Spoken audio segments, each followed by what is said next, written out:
Bukas si Senate Blue Ribbon Committee Chairman Senator Ping Lacson na imbestigahan ang mga alegasyong naghatid ang 18 dating sundalo ng mali-maletang pera sa ilang opisyal. Pero may inilatag na kondisyon si Lacson. Isa pong isyong yan sa ugat ng palitan ng pasaring ni Lacson at Senator Rodante Marcoleta. Saksi, si Mav Gonzalez.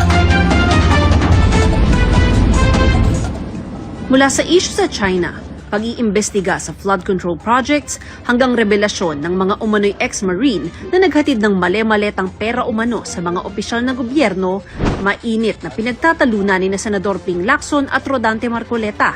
Ngayon, may bago silang pasaring sa isa't isa. Enough is enough kasi sobra na eh. Namimihasa na. Ba't kaya kayo ang favorite niyang sisihin? Siguro mas pogi ako sa kanya.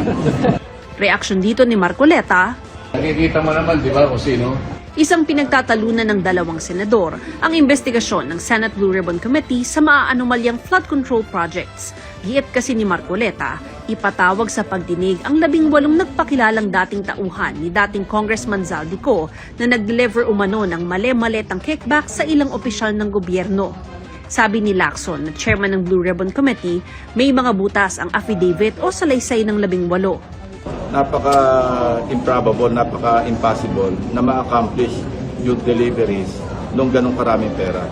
And, I have it on a good source na yung withdrawals during the period in question, sabihin natin 2022 hanggang 2025, ang biggest single withdrawal, 20 billion lang eh. Lahat ng sinabi ko ron na dapat puntahan niya, sapagkat yun ang sinabi niya, lahat ng ebidensyang kakailanganin, pupuntahan natin. Ang dami ko sinabi sa aking privilege. Kung sino-sino ang dapat napuntahan. Di ba? Hindi niya sinabi. Punto ni Lacson, kahit paanong kompyutan niya, hindi kayang i-deliver ang 805 billion na binabanggit nila. Pero kung magbibigay raw sila ng maayos at kapani-paniwalang affidavit, bukas daw si Lacson na ipatawag sila sa pagdinig. May invitation ko kay Atty. Maligod eh. Ayusin yung affidavit and come up with something na believable, then why not? Alam mo, hindi naman natin sabing walang deliveries. For sure, merong nangyaring deliveries. Pero wag nilang i-exaggerate kasi lalong walang mangyayari sa investigation kung guguluhin mo.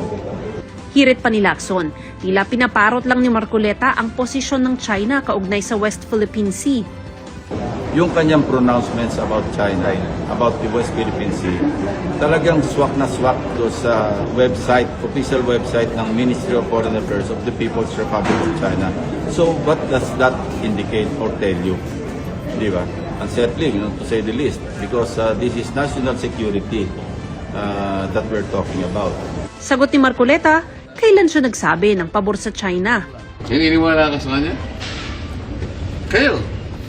Ano sinabi ko tungkol sa China? Paano ko dinepend ng China? You tell me. When? When? Tell me. Yung sinabi ko, pabor sa China? When? Dagdag niya, walang issue kung banatan din siya ni Lacson, pero dapat aniya, huwag ilihis ang issue. Sawang-sawa na ako sa hit na yan. Hindi na ako tinatablan yan.